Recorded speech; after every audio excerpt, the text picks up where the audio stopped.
स्वर्ग से उतरी वीनस रानी प्रीत की लेकर एक कहानी। दोस्तों, आज स्टोरी विलियम शेक्सपियर की नैरेटिव पोएम वीनस और एडोनिस से ली गई है।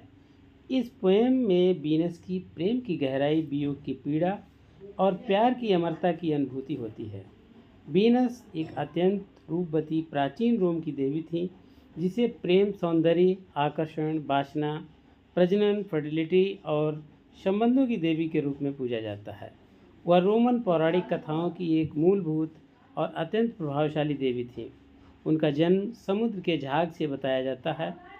रोमन सभ्यता में वीनस को राष्ट्रीय देवी का दर्जा दिया गया था और जूलियस सीजर ने भी ये दावा किया कि वह वीनस की संतान एनीस की वंश परंपरा से आता है।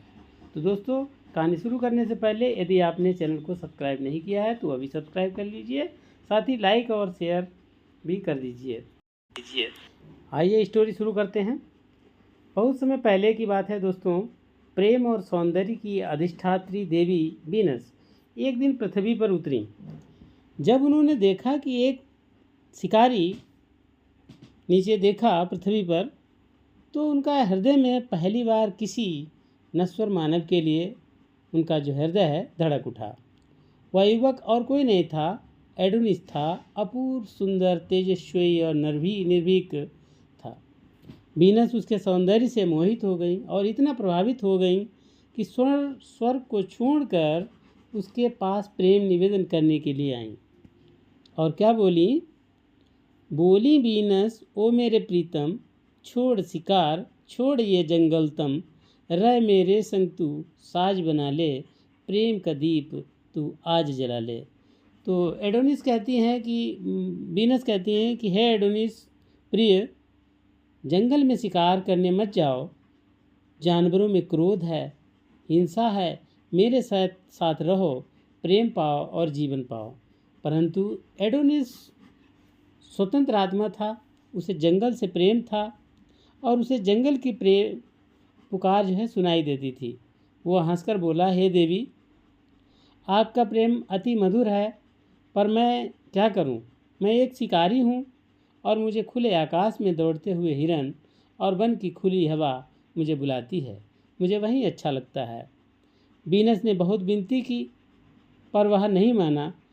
एक दिन जब वीनस थोड़ी देर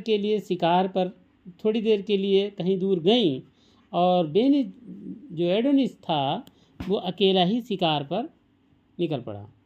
और उसी दिन उसका सामना एक भयंकर जंगली सुअर से हुआ। एडोनिस ने साहसपूर्वक भाला उठाया, लेकिन सुअर इतना बलवान था कि एक पल में ही उसने एडोनिस पर वार किया और ज़मीन पर एडोनिस को गिरा दिया। एडोनिस जो था रक्त से लहूलुहान हो गया। जब वीनस वापस लौटी तो उन्होंने देखा कि उससे उनका हृदय, ये सब देख करके उनका हृदय टूट गया और वह एडोनिस के शरीर को गोद में लेकर आंसू बहाती रहीं।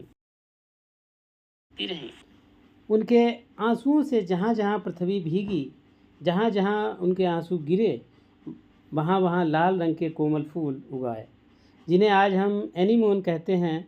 और ये फूल उस प्रेम और दुख की निशानी बन गए।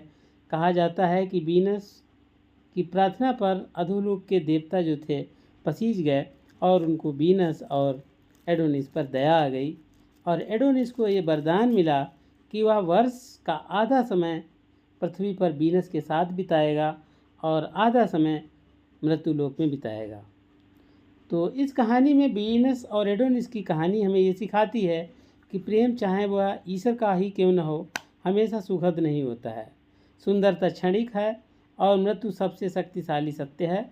और ये भी कि प्रेम जो है कभी व्यर्थ नहीं जाता है और वह किसी न किसी रूप में अमर हो ही जाता है।